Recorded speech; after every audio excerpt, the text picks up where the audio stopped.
Swayam Prabha. Digital India. Educated India.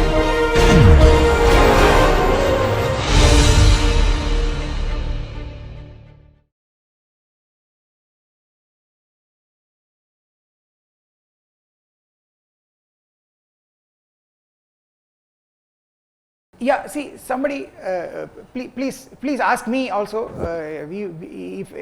Don't start a small circular conversation. Everybody would like to be involved. But let me tell something in connection with what he was asking. See, I'm saying that, for example, of course, what he is asking is, if you can't prove something, what do you do? It's like helpless. And then how do you keep going like that? But is there some point that we stop? So the point is that sometimes you use a model, and if the model explains everything, you are happy. So for example, in physics, there is a standard model about subatomic particles that kind of explains everything, but then there are problems. It's at loggerheads with quantum properties and with some other non-quantum kind of properties, okay, and there are properties about black holes and deep properties about subatomic particles which is not able to explain. So the point is that you can make some assumptions and get a theory which explains to some degree of accuracy. Up to that point it's okay, but then after that, you don't see. For example, what happens at a black hole? We don't have any math. There's no math, there's no physics, there's nothing available there. It's completely blind. You're blind.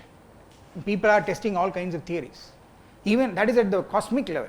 At the subatomic level, even inside a proton, okay, how the structure is there inside, that itself is still a mystery. People don't know, and there are questions. People have done experiments, they have made observations which cannot be explained by the standard model. So you see, you're right. The point is that at least in things like this, you can assume something, and then you go in so far as you're able to explain some things using that, you're happy with it. But then where it fails, then you are again at the frontier. You have to search for something else, you see. So it's like that. But the point is that at every place, the hard part is that you have some axioms, and then you build on the axioms, and then you get things. So for example, in math, people have proved, you assume what is called as generalized Riemann hypothesis. From that you can deduce twin prime conjecture. You can deduce Goldbach conjecture. If you have proved, if you assume the truth of the Riemann hypothesis, which is it's a clay problem, it's a millennium problem, okay. So yeah, I mean, you can assume something and show that it has some consequences, but that itself is still an assumption. Until you prove it, it's not true, you see. So that kind of things are, I mean, people can think like that, okay. So Fermat's last theorem was proved by Andrew Wiles and Taylor, and it was it was a corollary to what is called as Taniyama-Shimura conjecture, okay, that every elliptic curve is modular. So the point is that it is, you can find some other statement from which you can deduce this and prove that statement, okay. What people try to do is that they assume something is, you have to prove something is true, you assume it's true and prove something else, you deduce it, and if you prove this something else is false, that means the original thing is also false. People tried, it didn't work. Whatever they assumed as true and whatever deductions they found, those deductions they could independently prove. Not a single case they could find it false, okay. So this is a standard way of, you want to show A is true, from A you deduce B, and find a B says that B is false, then A must be false. But unfortunately, thousands of B's that they deduced from A, all the B's are true, not a single B is false. So this A is still kind of clear, okay. So these kind of things happen, okay. It happens in math. But the point is, math, when mathematicians give a formula, it's like absolute, it's accurate. I mean, otherwise you don't give it. You wouldn't even call it a formula, okay. Sir, you said that in proofs, what we're doing is we're going from axioms, we're deducing something logical from that axioms, and we're ending up with the final result. How do we know that how do we know whether a deduction or a logical step is actually a valid deduction or a valid logical step? No, okay, now you are getting into semantics of logic, so I don't want to get into this, okay. So you are getting into, that's what I'm saying, you are getting into the intricacies of language. You are trying to say what is this, so this is the first order, second order logic, deductions, how to form logical sentences, so this is, I don't want to get into this, this is the study of logic, there is a whole theory for that, okay. So that is a completely different direction. There is a whole theory for that, okay. So I don't know if Professor Arindama Singh has already talked to you. Did he do any logic? He must have done it, okay. So you must know it. So you know the answer to what you are asking. So it's the whole theory of formal logic and automata and things like that, okay. So I don't want. So the point is, I don't want to get into that, okay. Sir, last question. I want to get into geometry, okay. Yes. Sir, last question, sir. Yes. We have this theory of logic. If we are using logic to develop this theory of logic, how do we know that the theory of logic is logical? Yeah. So that's why I'm saying you should now go and ask Arindam this, okay. Arindam will be the right person to, probably what you should do is that you should go and read. Just search for on Wikipedia, search for Gödel incompleteness, Godel, Gödel incompleteness, okay. So that's the most, flabbergasting, mind-boggling thing about it, okay. So logic is not as simple as it sounds, all right. So you should read about that. But you see, this is getting away from what I'm trying to tell you. Yeah, if it is more about logic, let me not answer it, okay. Let me get into my geometry, okay, which is close to my heart, all right. Yes. Yeah, see, all logical questions, please, ask Arindam, okay, he is the right guy. But I want to keep to my trajectory, all right. So I want to tell you some interesting things. So let me tell you some interesting things. So here is another question. So let me get to the following situation. So you see, you take a triangle on the plane, okay. And then basically you draw these angles alpha, beta, gamma, the interior angles. Then alpha plus beta plus gamma is actually equal to pi, right? Where I measure the angle in radians, all right? Now, of course, you have a more general thing. Instead of taking a triangle like this, you can take a polygon, okay? So if you take a polygon with the n sides, let me call this as so this is so A1, A2, A3. So A1, A2, A3, so this is and then if you want this AN,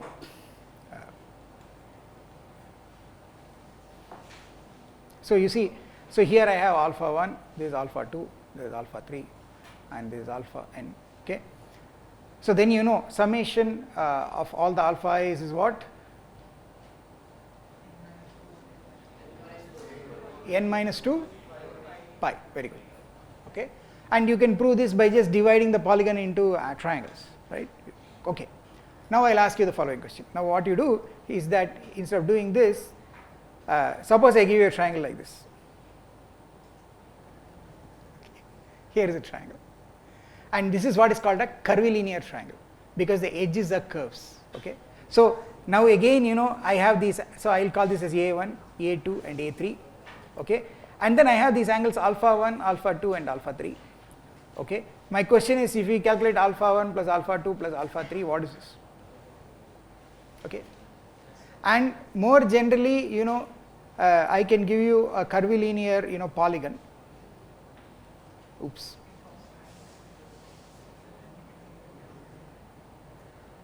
Okay.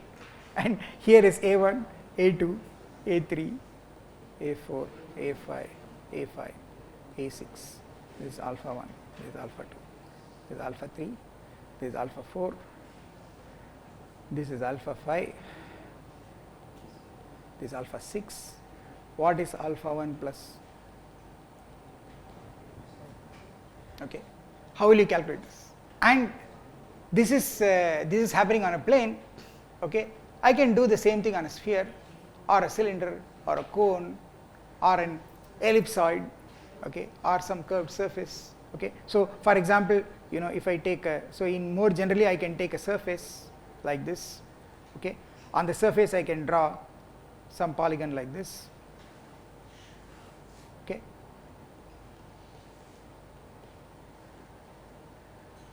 And again I can mark the angles alpha 1, alpha 2, alpha 3, alpha 4, alpha 5, and then ask you what is alpha 1 plus etc. up to alpha 5. Okay. So the answer is that there is a formula for this, you can do it. To get a formula for this is again for example, in the scope of differential geometry. Okay, and of course, I have to. So when I say this, I have to say a few things. The first thing is that there are two things that have to be clarified. When you say angle between these two curves, so mind you, this is a curve. This is a curve, that's another curve. So when you, what is this angle alpha 1? How do you define the angle? Because these are curves, they are not straight lines. So here is where calculus comes in. What you have to do is that angle between two intersecting curves is the angle between their tangents. That is the idea. So what you have to do is, how do I get this alpha 1? So here I am trying to tell you how calculus gets into the geometry of things. Okay, so the calculus gets into the geometry of things because things are curved. You see, that's the whole idea. Okay, whenever you are looking at things that are curved and you want to understand their geometry, calculus will come in. Both differential calculus and integral calculus will come in. Okay, so for example, here you will have, so you see, you will have this. So for this curve I will have a tangent, and for this curve I will have another tangent, and basically the angle alpha 1 is actually this angle. Okay, the angle between two curves at a point is actually the angle between the tangents. That's how it is defined. So for example, in this case, probably this can very well be 0 if these two curves are, if both tangents are like this. This angle is actually 0. Doesn't look like that. Okay, this is where calculus comes in.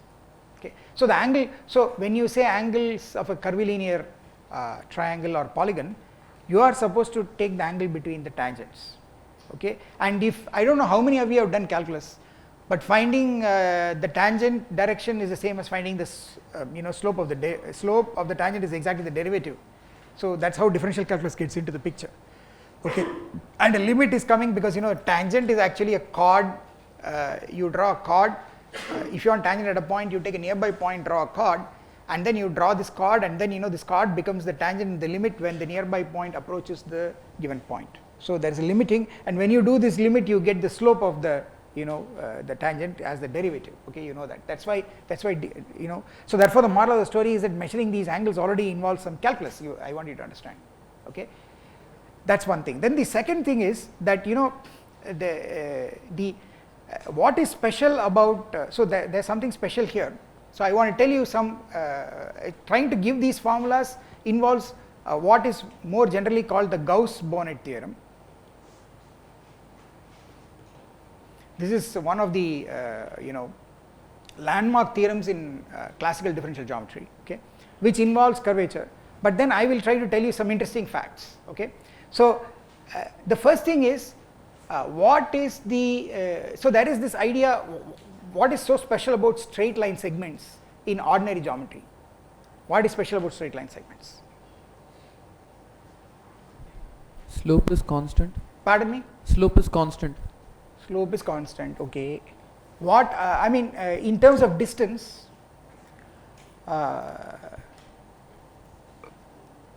if I give you 2 points in the plane, what is the speciality of the straight line segment joining those 2 points? It's the shortest shortest distance. line. Okay, so it's the shortest distance. So actually, this triangle. Okay, the beauty with the straight line segments are that they are shortest distances. Okay, now these shortest distances, I can ask for the same question, shortest distances between 2 points on a surface. So if you give me a curved surface like this, I give you 1 point here and I give you another point here, then I can draw many curves on that surface from this to that. Okay, and the question is, which curve is going to give me the shortest distance? First of all, will there be a curve that will give me the shortest distance? And if there is such a curve, what is the value of that shortest distance? Okay, so again, this is a question of differential geometry. Differential geometry says that there is a curve with shortest distance. Okay, and you can also compute that distance. Okay, using calculus. Okay, and what are these curves with shortest distances called? They are given very special names. They are called geodesics. So there is this idea of geodesics. Geodesics are, you give me 2 points on a curved surface, you find a curve of shortest distance. For 2 points on the plane, the curve is just the line segment joining the 2 points, and that's so easy. Okay, that's just because the plane has 0 curvature. Okay, so it was very easy. Okay, but there are curvatures where these curves can look very counterintuitive. So for example, if you take geodesics on the plane, then these are straight line segments. If you take them on the sphere, they will be what are called as great circles, arcs of great circles. So what is that? So basically, if you draw a sphere like this, okay, then if you give me 2 points on the let me say 2 points on the sphere, okay, then what you can do is, of course, you do the following thing: draw a circle passing through those 2 points, okay, but there are many circles that can pass through those points. How do you get a circle passing through those 2 points? You just take any plane passing through those points and cut the sphere by that plane. Okay, so basically what you can do is you can do something like this. You can just take, I can cut this. I can cut by a let me see whether I can draw this. I cut by a plane like this. Okay, okay, and when I cut by a plane like this, what happens is that I get a circle. So let me not put this. I'll get a circle like this.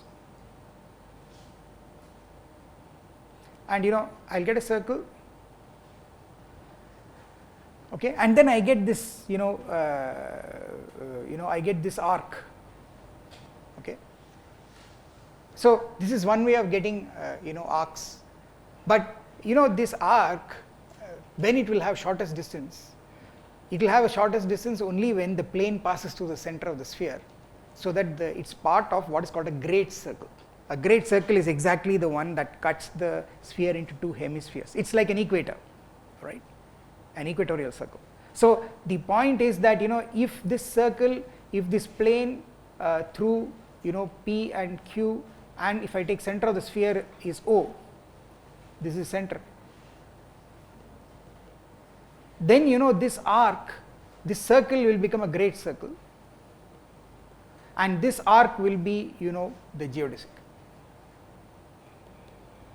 Okay, so on a sphere, the geodesics should be taken along equators, and by equator I mean give me any 2 points, find the unique section by a plane passing through those 2 points in the center of the sphere. You will get a big circle passing through those 2 points and take the smaller arc.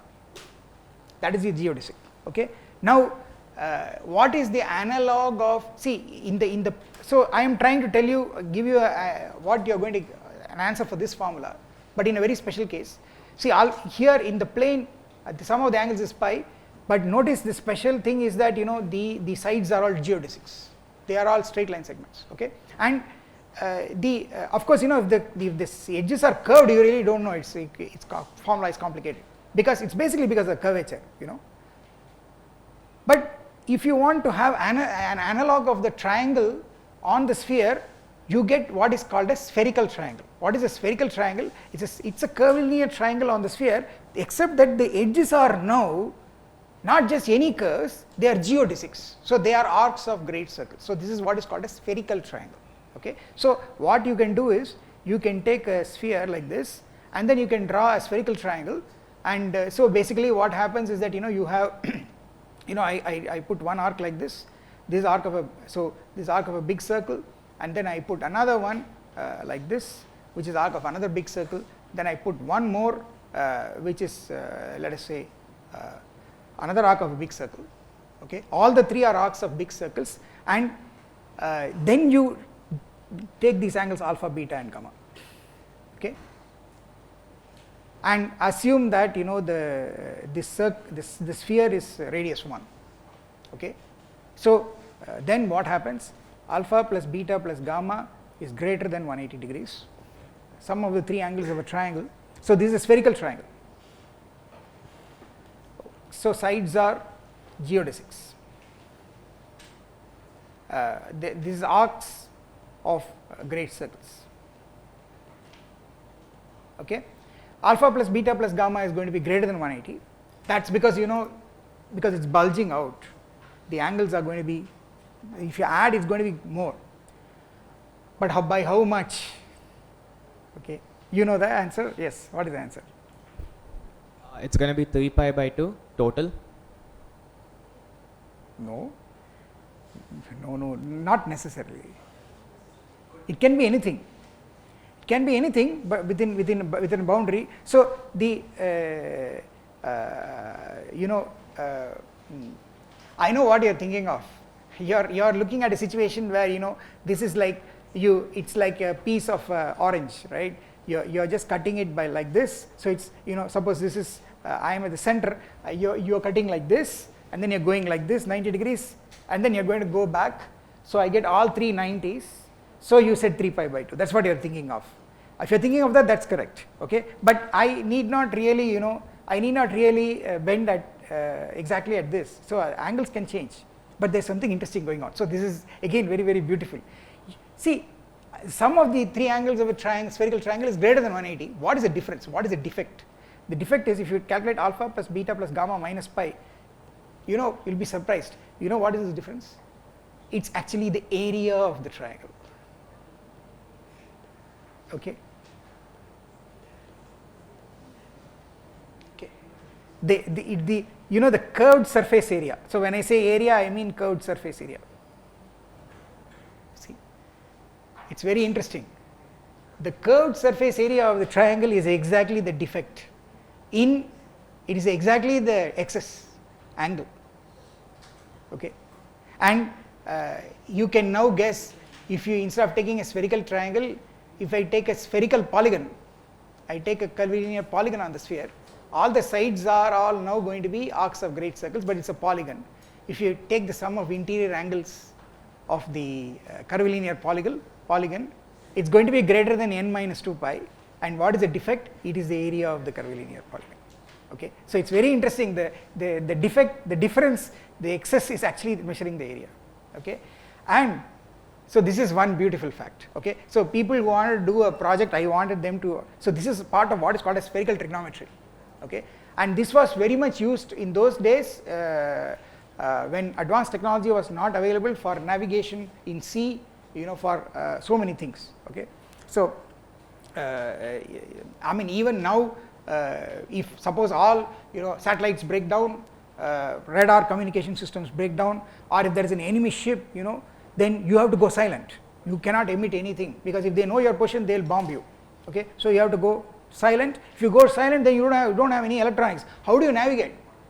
So there's always one guy who is a navigation master. He'll have maps, he'll have a sextant, he will have local time, he will have global time, he will have an atomic clock. He will immediately tell you, we are here and we are moving in this direction.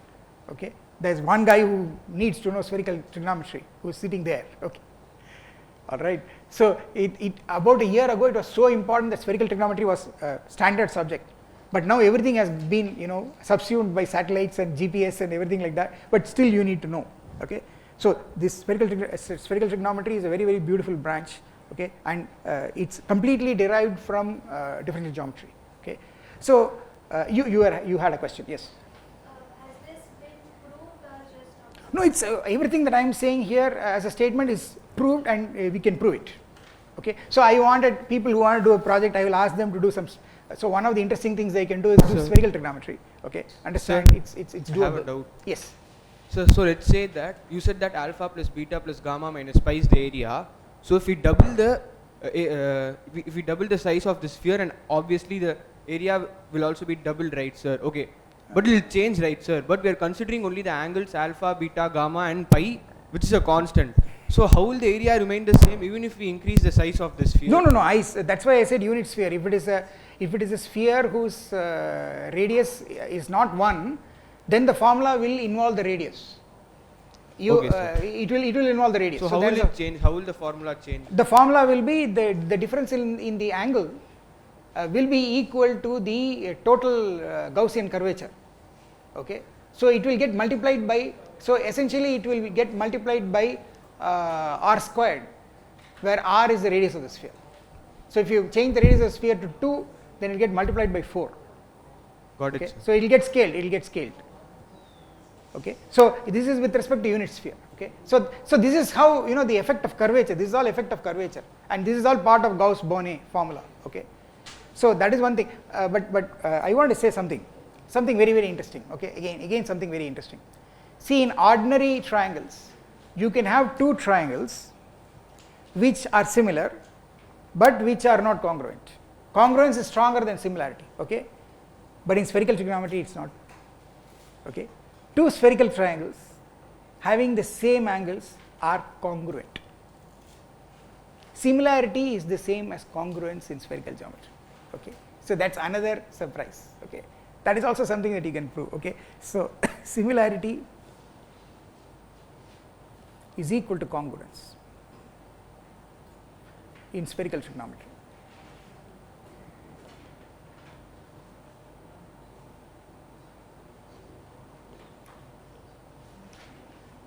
Okay, similarity is the same as congruence.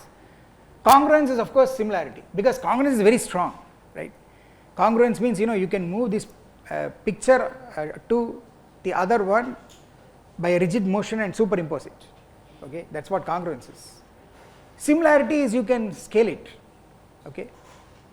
In ordinary geometry, because curvature is 0, you can scale and keep it similar but not congruent. In spherical geometry you cannot do it, okay? Alright, so this is and the surprising thing is that one of the projects that I wanted people to do is that you do spherical trigonometry. In ordinary trigonometry, what do? You do sine rule, cosine rule, okay? Then you do Hero's formula, etc., blah blah blah. Try to do that for spherical triangles, okay? So you can do it. When you do it, you will be surprised to find that once you give me the three angles of a spherical triangle, I can get you the lengths of the sides. That's the formula. That means the three angles accurately give all the sides. The angles determine the sides.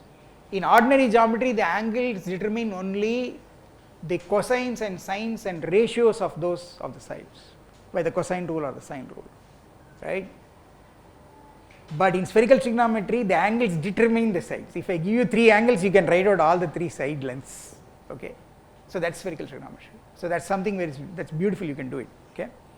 All that it requires is some good knowledge of cross product of vectors, right? And some matrices, so you should be able to do it. Yes, you have questions, yes. You said that congruency and similarity are the same in spherical geometry.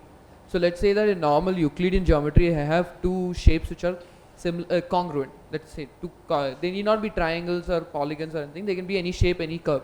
So they are congruent in Euclidean space. Now we change the space, we morph it, bend it, whatever you want. Will they still be congruent in any other space?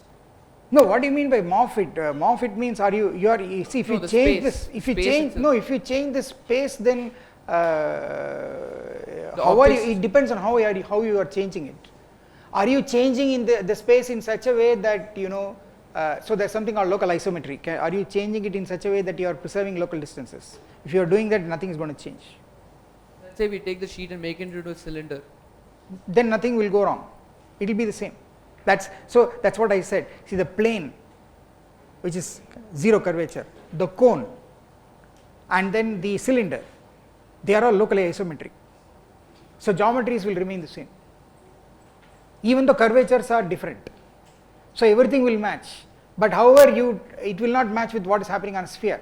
It will not match with what is happening on an ellipsoid, for example. Okay, it will not match. So it's a question of how you are changing the curvature. So you see, it's very clear, no? It's a question of how you are changing the curvatures. You see, when you roll a cylinder, what is happening is that there is along the vertical, along that line, the curvature is 0. You are only curving it in one direction. The other direction, you are making the curvature, you are keeping the curvature 0. That matters, because what is called as a Gaussian curvature is a product of curvatures. One of them is 0, so Gaussian curvature is still 0, just like the plane. Okay. Similarly, when you take a cone, what is happening? If you take a generator of the cone, that's a straight line. So these are all examples of what are called as ruled surfaces. On ruled surfaces, you have straight lines. On straight lines, the curvature is 0. And what happens is when one of the curvatures is 0, the Gaussian curvature is 0, it still behaves locally like a plane. It's isometric to a plane locally. So plane geometry will not be affected. The problem is when you change curvatures in two directions, like for example on a sphere or on a torus or on a more complicated objects. Okay, that's where things change. So it was Gauss who was smart enough to realize that you have to measure two directions of curvature and take the product of curvatures, which is square of the arithmetic, the square of the geometric mean. He was a smart guy to see that you have to take the geometric mean and the arithmetic mean. Arithmetic mean is just average. Geometric mean, I have to take product and take square root, but the square root doesn't make any big difference, forget the square root, so take square of the geometric mean. There is just product of the curvatures. And Gauss was smart to realize that these two measures can already do lot of amazing things, certainly. Okay, so that's not obvious, that's what I want you to understand. Okay. So these are all some magical things happening in spherical geometry. Okay, and then you have a question. Yes. So so the assumption we make when we say that similarity is equal to congruence is that we assume it's a unit sphere. So Yeah. similarly, even on a plane, similarity is going to be equal to congruence when the distance is the same, right? No, I think so. The question is, do you understand what I mean by that?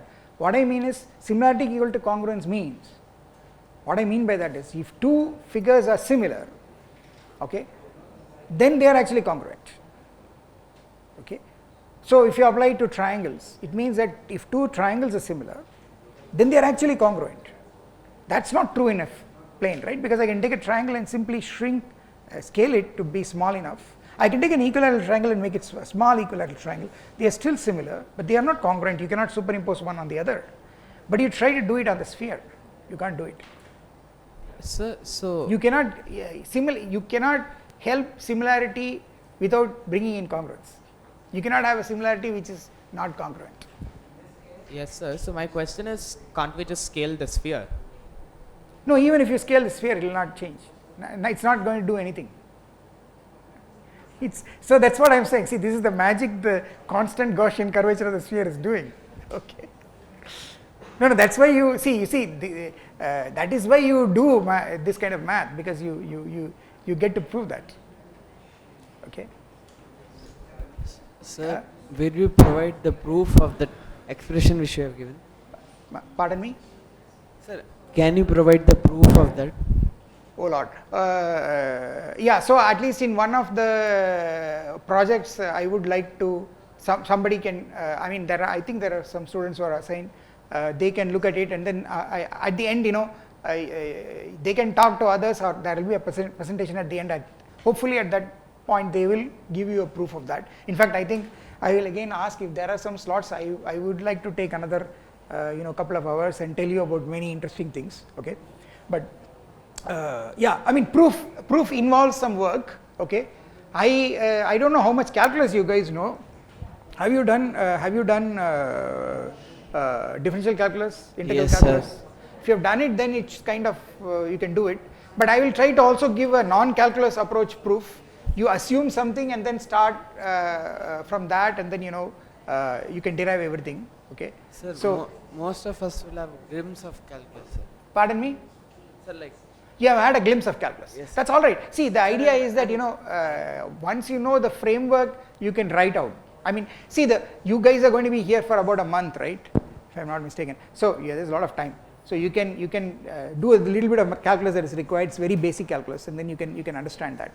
Okay, it's not difficult at all. Okay, but the point is that you have to bring in calculus to do all this, because everything is curved. So you need to you have to use calculus. Okay, so this is something that was interesting that I wanted to tell you. There are still many more interesting things that I want to tell you about, but let me pick among them. I still seem to have about 10 minutes. It's like a spoil of riches. There are so many other things I want to talk about. Among these, I wrote down several. Just hold on for a moment. I wrote down several things here that I want to tell you. Yeah, the Taurus business. Yeah, okay. There's something that I can tell about. Yeah, okay. So, yeah, this. So let me tell you about some global theorems. So this is again, I am telling you basically certain things which can be proved with with minimum amount of calculus and with some intuition. So here is another. So here are some. So there are some interesting global theorems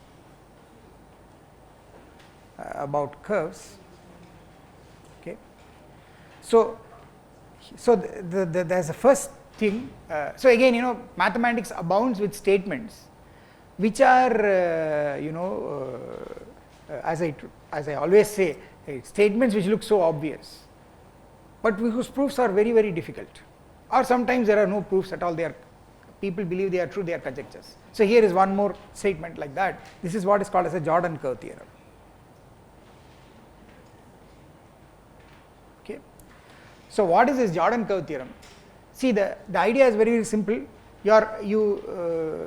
You start at a point in the plane, okay, and then you start walking, okay, and you're supposed to walk continuously, and there are a couple of rules you have to follow.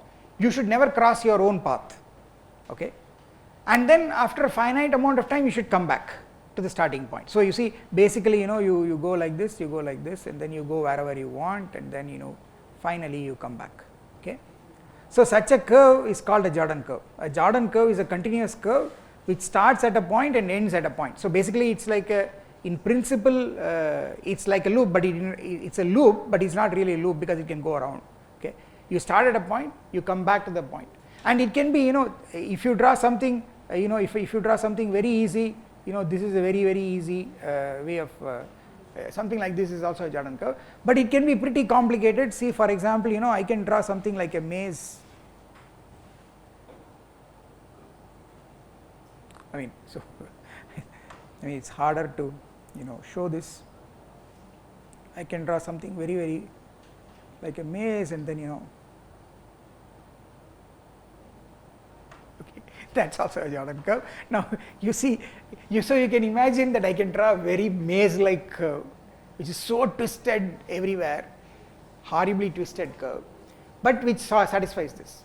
So what is a Jordan curve theorem? It says something very, very simple. It says that any such curve has an interior and an exterior, okay, which is obvious, okay. If you take something like this is the interior and this is the exterior, right.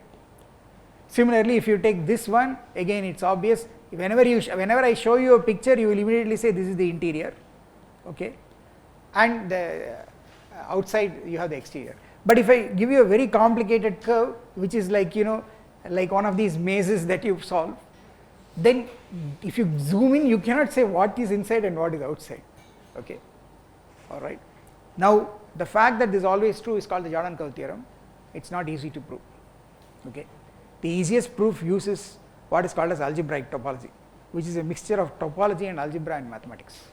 It's not an easy theorem to prove, okay, but it's obvious, obviously believable, okay. So this is, see, mathematicians always grapple with these things which look obvious, but which are, for which you need a proof. Unless you give me a proof, I am not happy with it. So this is called the Jordan curve theorems. So these are all theorems on global curves, okay. So this is one theorem, okay. Let's not worry about just about the proof, but I'll tell you the proof is not obvious, okay. And the proof really becomes complicated if the curve is complicated, okay, and the curve can become pretty complicated, okay. How complicated can curves become? As mad as you want it to be. So Peano, a mathematician called Peano, discovered that there are what are called as space filling curves. There is a curve which you can map to a solid region in space and fill it, and this region need not even be 2 dimensional or 3 dimensional, it can be n dimensions, okay. So this is, I mean, when he did this, people got scared again. I mean, there are things people do in mathematics, mathematicians do, and other guys really get scared. So what Peano did was, you can just take a continuous image of a line and then fill n dimensional space. These are called space filling curves. So don't think curves are simple, okay. They can run counterintuitive, okay. So don't take curves lightly, okay. That's, I mean, as a mathematician, that's what I will say, all right. So this is, so let me come to the next important. So this is a more interesting theorem. So there is something called isoperimetric inequality.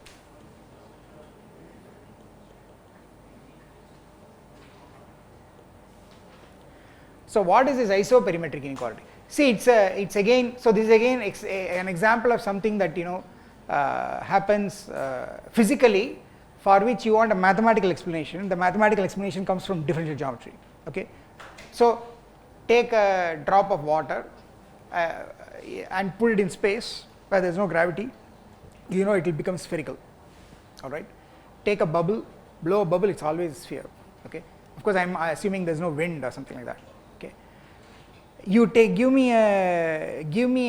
take a loop of thread, okay, and then put it on a table, and then inside the loop you start pouring water, put a little bit of water until the water just wets the edges, and you will get a perfect circular shape. Okay. Why is this happening? Physics will tell you it's because of surface tension, right? Because of surface tension. That's all right. So you see, here is again something very deep. Lot of mathematics is already buried in physics. Okay. And what physics will tell you is what is surface tension trying to do? It's trying to, it is trying to minimize the, the surface. In a way, minimizing the surface is like maximizing the outer surface, if you want to say. Okay. Or you are trying to minimize the surface area. All right. And then the point is, when you say you are minimizing something, there is a mathematical thing.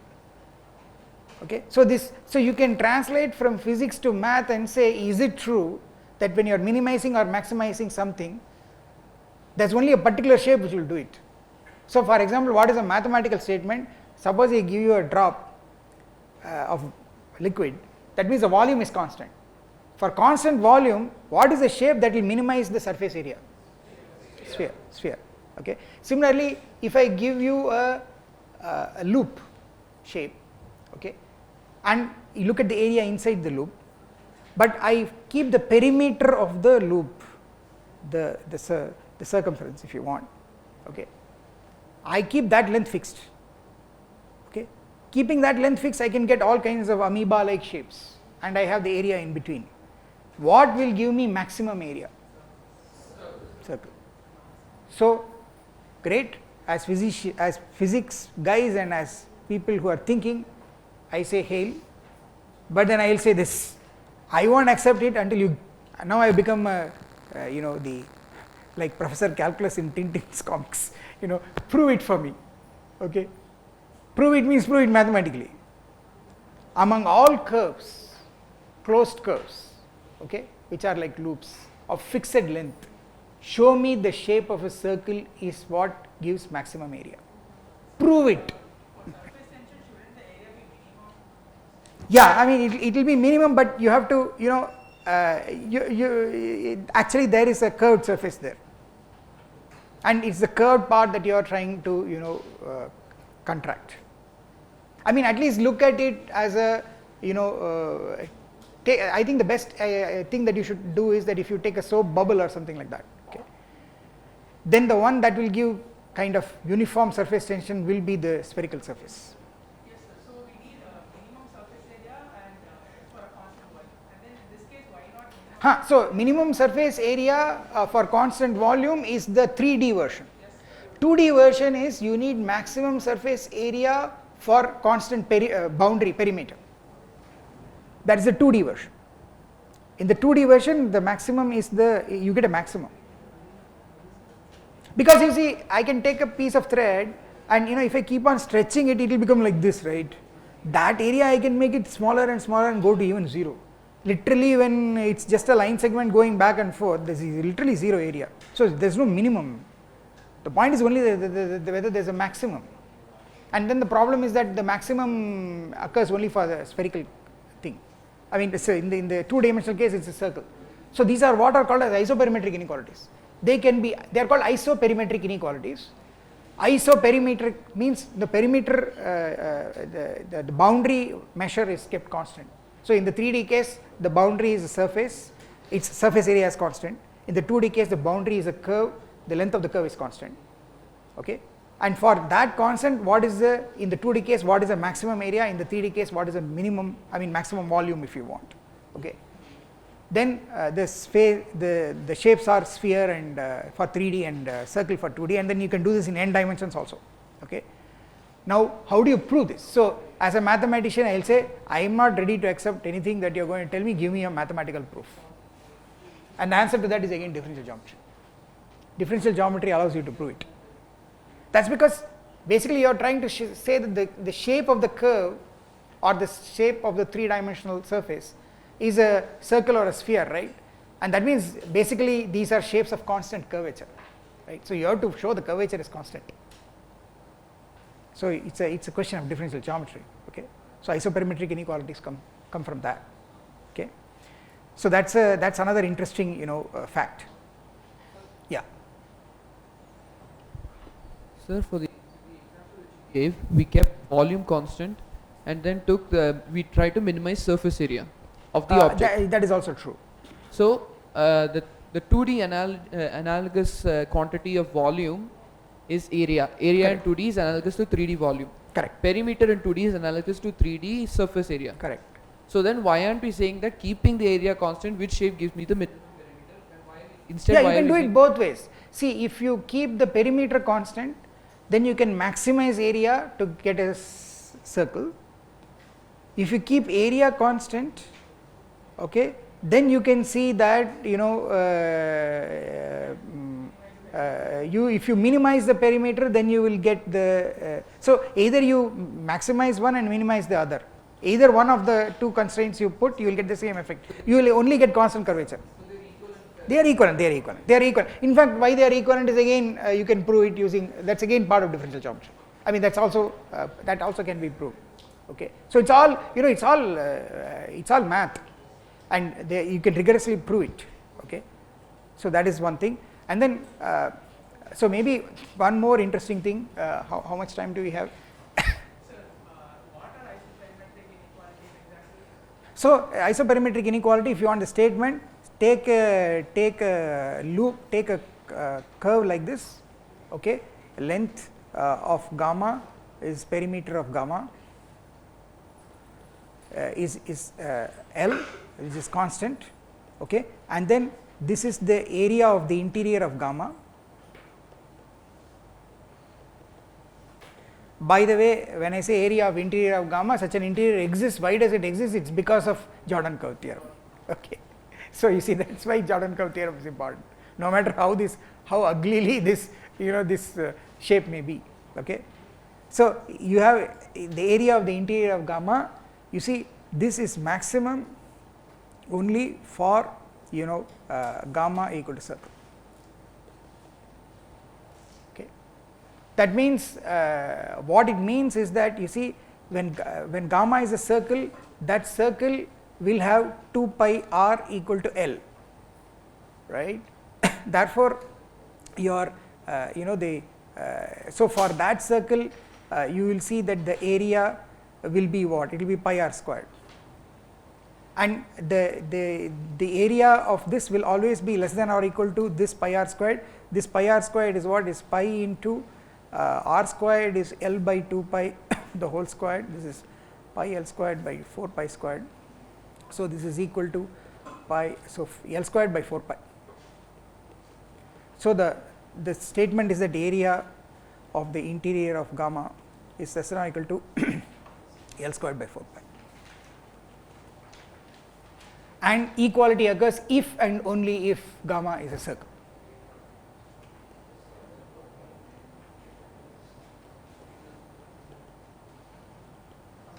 This is the statement. Okay, this is called the isoperimetric inequality. You can get a lesser area, but the maximum you can get is a circle, and that happens only when the curve is a circle. Any other shape, it will become smaller. Area will become strictly smaller. Sir, so is this inequality does this inequality hold only in Euclidean space, or does it hold in any other space? No, this is Euclidean space. See, if you go to other geometries, things will strange things will start happening. So let me give you one more example. I think we are very much into tea time. So I will give you an example of geometry in which the shortest distance between 2 points is not the shortest distance that it looks like. Okay, so the standard example is you take the unit disk. Okay, circle centered at the origin, radius 1, and I am looking at this piece of the plane. So there's something. So this is something that is not directly obvious. On this, there is a negative curvature this is negatively curved. Okay. Okay. Now, what is interesting is that it doesn't look negatively curved to you and me, but actually you have to do a little bit of deeper mathematics like complex analysis, okay, or differential geometry connected with complex analysis to show that this is actually hyperbolic, namely this has a negative curvature. And I will tell you what that curvature is. So the best way of understanding a curvature is to understand geodesics. What are the segments of least thing. So here is a geodesic. So you take a point, take another point. What is a geodesic? The geodesic is always a circle passing through those 2 points with the property that the circle is orthogonal to the unit circle. This is the geodesic. So moral of the story is that if you call this arc length as S, and if you call the direct line segment L as L, then S is less than L.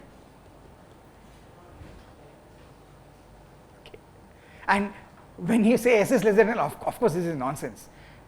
It's nonsense if you are looking at it as Euclidean geometry. When I say S is less than L, this is with respect to what is called as hyperbolic metric. And the beautiful thing is that this hyperbolic metric has curvature -1. So it's negatively curved. See, it's because it is negatively curved, straight line distance is bigger than a curved line distance. Okay. And the only case where you will get straight lines here is if you take any line segment through the origin, any diameter will be a geodesic. That's because diameters are orthogonal to the circle. Any other, any 2 points of diameter, the line, the distance will be, that will be the shortest distance. But here is another surprise. In this geometry, if I take a point here, and if I take a point Q, let me put some R, which is very close to the boundary, and measure this distance. Okay. So here and at the boundary, let me take this point on the boundary as, let me say, as R0. Okay. What you can do is you can let R tend to R0 and measure this distance R. Limit. Guess what? So which surface is that exactly? Is it a hyperbola? It is a model of a hyperboloid. It's a model of a hyperboloid. So this hyperbolic geometry, this is one of the models. Then there are 3-4 models. There is a Beltrami-Klein model. There is a Lobachevsky model. There is a Poincaré half disk model. There are many half plane models. There are many models. Okay. So this is a very strange kind of negative geometry that is already embedded in plain sight, but you can't see it unless you do, for example, conformal geometry or something like that. You cannot see it. So it was Lobachevsky. It was a great Lobachevsky, Russian geometer, who said that you can have negative curvature. You can make sense of negative curvature, because people realize that negative curvature is exactly the kind of situation that will have, so that straight line distance will be more than a curved distance. By going in a curve, you are actually reducing a distance, which is kind of completely counterintuitive. That can happen only if the curvature is negative. Okay. So people were, is there a negatively curved geometry? So Lobachevsky was a person who showed that it is really true. Okay. So I want to tell you one more surprising thing. So this R is the length of O. It is OR length in the hyperbolic length. Okay. If you take this as R tends to this, R0 is on the unit circle. You know what is this limit? Anybody wants to guess? No, I am just measuring from the center origin to a point on the unit disk, which is very close to the unit circle. So R is this point, and I am measuring this distance. Okay, I am measuring this distance. So let me put some other color. I am measuring this distance from here to here. Okay, I am measuring this distance, hyperbolic distance. All right, I am not ordinary Euclidean distance. Of course, if I measure ordinary Euclidean distance and take R to go to the point on the unit circle, I will get 1, because it's unit circle. All right, but I am not measuring unit. I am measuring hyperbolic distance.